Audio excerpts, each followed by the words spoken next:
It turns, and we're working together on some borders, and we're talking about Kashmir and the relation to what's going on with Pakistan and India, and if we can help, we certainly will be helping. And we've been watching that and following it very, very closely. But it's an honor to be with my friend, and thank you very much. Thank you. Well, Mr. President, good to see you again. And yes, there are issues we want to talk about.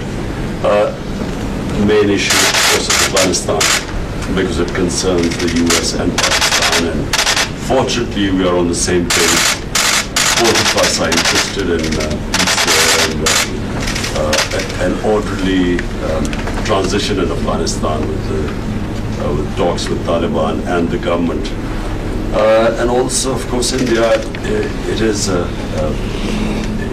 big issue for us. In Pakistan, it's a big issue.